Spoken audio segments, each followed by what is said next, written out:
जय हिंद दोस्तों। देखिए, इससे पहले की वीडियो में हमने class 10th supplementary reader English का जो भाग है उसका लेसन नंबर 6 के मल्टीपल चॉइस क्वेश्चन पढ़े थे। लेसन का नाम हमारा है making of a scientist. Lesson 6 है क्लास 10 सप्लीमेंट्री रीडर इंग्लिश का, इंग्लिश सप्लीमेंट्री रीडर का।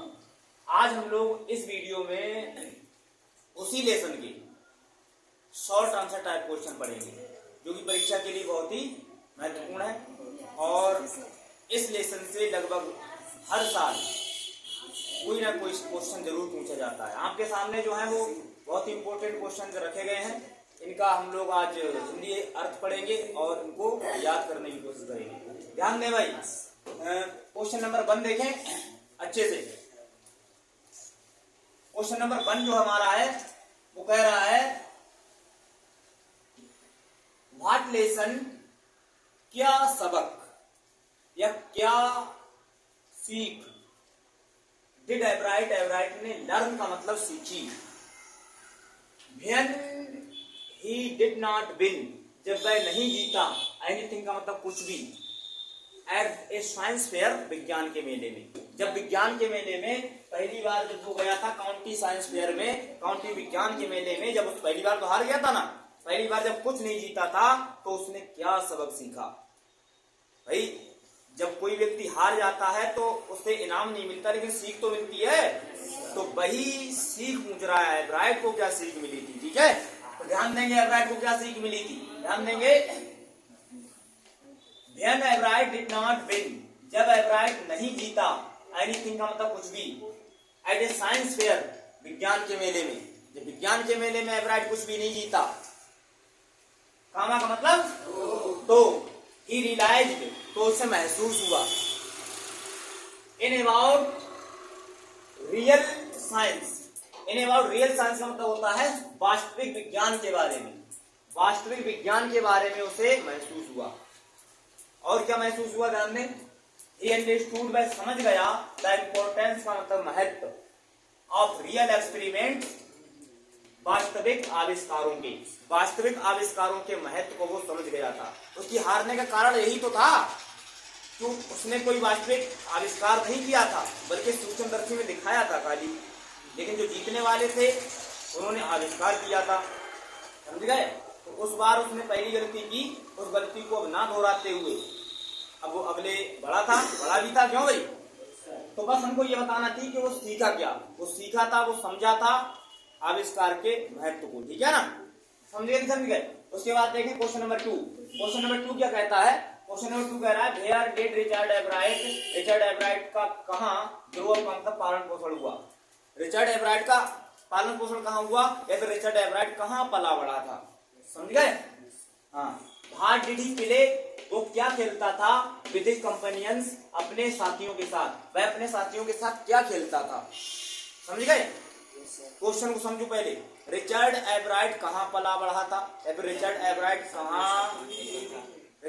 का पालन पोषण कहाँ हुआ, और वह अपने साथियों के साथ क्या खेलता था। इसका आंसर देखें, रिचर्ड एवराइट ग्रे अप, रिचर्ड एवराइट पला बढ़ा था नॉर्थ का मतलब उत्तर में, ऑफ रीडिंग, रीडिंग के उत्तर में पला बढ़ा था, पेंसिल्वेनिया के रीडिंग के उत्तर में उसका पालन पोषण हुआ था। He was the only child, वो इकलौता बच्चा था, देयर का मतलब वहां, और वहां वो इकलौता बच्चा था। क्वेश्चन कह रहा था कि वो किसके साथ खेलता था, आंसर पता क्या है, ही हैड नो कंपेनियंस, उसके पास कोई साथी नहीं थे, उसके साथी ही नहीं थे टू प्ले, खेलने के लिए। समझ में? इकलौता बच्चा था वो, तो कोई साथी नहीं थे खेलने के लिए। समझ गए? हाँ। क्वेश्चन नंबर 3 की तरफ बढ़ते हुए तीसरा क्वेश्चन कह रहा है व्हाट वाज द अचीवमेंट्स, क्या उपलब्धियां थी या फिर क्या उपलब्धि थी, ऑफ एवराइट, रिचर्ड एवराइट की क्या उपलब्धि थी। वाई द टाइम का मतलब समय से, किस समय से, he was in the second grade, जब वो सेकेंड ग्रेड में था, दूसरी कक्षा में था, तो उसकी उपलब्धि क्या थी, या फिर उसने क्या प्राप्त कर लिया था। समझा कि ना, दूसरी कक्षा में क्या प्राप्त किया, जरा आंसर देखेंगे। वाई द टाइम का मतलब समय के साथ है, समय से। रिचर्ड एवराइट का मतलब रिचर्ड एवराइट वाज था इन द सेकेंड ग्रेड में मतलब दूसरी कक्षा में। जब रिचर्ड एवराइट दूसरी कक्षा में था तो ही कलेक्टेड, वह संग्रह कर चुका था या इकट्ठी कर चुका था। ऑल 25 स्पीसीज, 25 प्रजातियों की ऑफ बटरफ्लाई, तितलियों को, वह 25 प्रजातियों की तितलियों को इकट्ठी कर चुका था या संग्रह कर चुका था। फाउंड अराउंड का मतलब जो पाई जाती थी हिज होम टाउन, उसके गृह नगर के आसपास जो पाई जाती थी 25 प्रकार की उन बटरफ्लाईज को, तितलियों को इकट्ठा कर चुका था सेकेंड ग्रेड में। समझेगा, दूसरी कक्षा में। समझेगा नहीं समझेगा? क्वेश्चन नंबर 4 देखें। क्वेश्चन नंबर 4 जो है बहुत ही इंपॉर्टेंट है, ध्यान दें। How did his mother help, उसकी माँ ने कैसे मदद की थी। हिम का मतलब उसकी, या फिर उसकी माँ उसकी कैसे मदद करती थी। उसकी माँ उसकी मदद कैसे करती थी, या फिर उसकी माँ ने उसकी कैसे मदद की थी। तो आंसर देखें भाई, हाउ डिड, पहले प्रश्न एक बार फिर देखते हैं। हाउ डिड, किस प्रकार हिज मदर, उसकी माँ ने हेल्प हिम, उसकी मदद की, ठीक है ना। उसकी माँ ने उसकी मदद कैसे की, ध्यान दें। हिज मदर कैसे मदद की, ध्यान दें। हिज मदर, उसकी माँ ने एनकरेज्ड, उत्साहित किया, इनका मतलब उसे उत्साहित किया, फिर उसकी हिम्मत को बढ़ाया, ठीक है। इन हिज इंटरेस्ट, उसकी रुचि में, ऑफ लर्निंग, सीखने की, उसकी एक रुचि थी उस सीखने वाली, तो उसकी सीखने की रुचि में उसके क्या किया, इंटरेस्ट को बढ़ाया, या फिर एनकरेज किया, प्रोत्साहित किया, उसकी हिम्मत को बढ़ाया, ठीक है। शी टूक हिम, शी का मतलब वह, टूक हिम उन्हें लेकर गई, उसे लेकर गई। ऑन टिप्स का मतलब होता है यात्राओं पर, वह उसे यात्राओं पर लेकर गई। एंड बाउट हिम, और उसको खरीद कर दिया। टेलीस्कोप का मतलब होता है दूरबीन, दूरबीन खरीद कर दिया। माइक्रोस्कोप, सूक्ष्मदर्शी खरीद कर दी। कैमराज का मतलब कैमरा खरीद कर दिए। एंड अदर थिंग्स, और दूसरी चीजें खरीद कर दी थी। थस का मतलब इस प्रकार, हिज मदर, उसकी माँ ने हेल्प हिम, उसकी मदद की थी, इस प्रकार उसकी माँ ने उसकी मदद की थी। उसके बाद 5वां क्वेश्चन की तरफ हम बढ़ते हैं। 5वां क्वेश्चन कह रहा है, व्हाट आर द क्वालिटीज, क्या क्या गुण होते हैं, दैट गो, या फिर क्या क्या गुण होने चाहिए, इनटू द मेकिंग का मतलब बनने के लिए या बनने में, ऑफ ए साइंटिस्ट, एक वैज्ञानिक बनने में क्या क्या गुण होने चाहिए, या फिर क्या क्या क्वालिटीज होने चाहिए, ठीक है। तो ध्यान दें, ये हमको बताया गया है इस चैप्टर के लास्ट पैराग्राफ में, क्या क्या गुण होने चाहिए, ध्यान देंगे अच्छे से।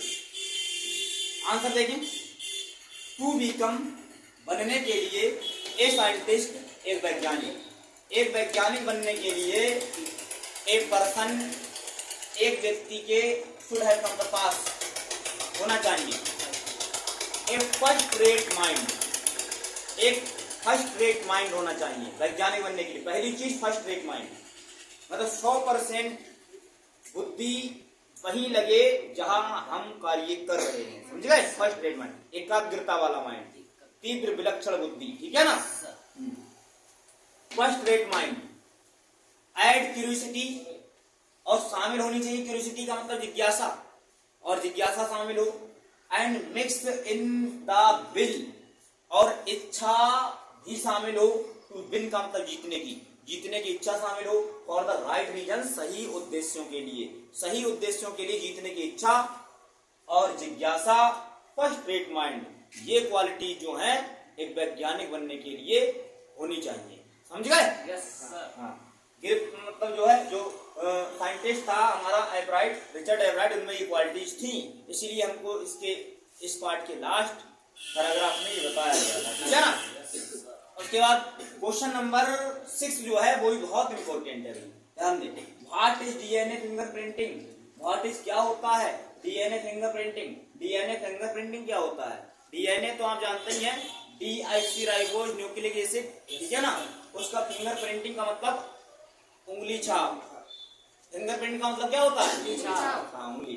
डीएनए की उंगली छाप क्या है, ठीक है ना, क्या है जरा। उसके बाद what are its use, what are का मतलब क्या है, इट्स यूज का मतलब होता है इसके प्रयोग। इसके प्रयोग क्या है, समझ गए।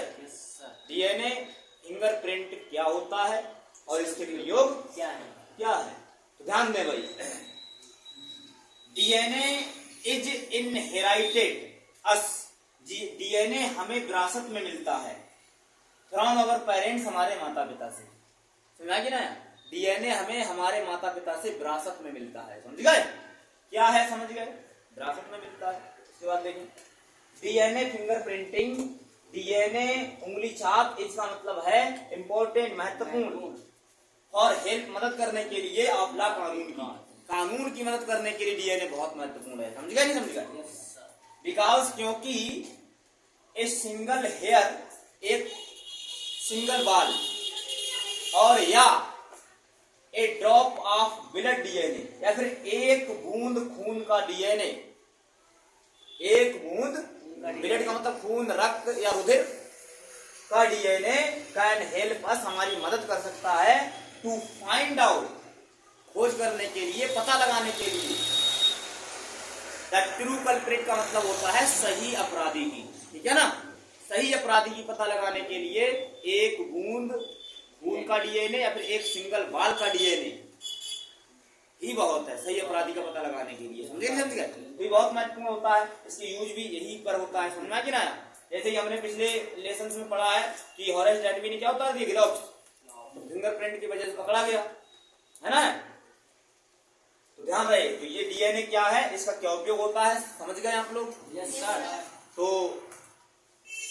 Short answer type question of lesson number 6 supplementary reader का जो है मेकिंग ऑफ ए साइंटिस्ट, उसके शॉर्ट आंसर टाइप क्वेश्चन लगभग सभी इंपोर्टेंट हो चुके हैं। अगली वीडियो में हम मिलेंगे लॉन्ग आंसर टाइप क्वेश्चन के साथ।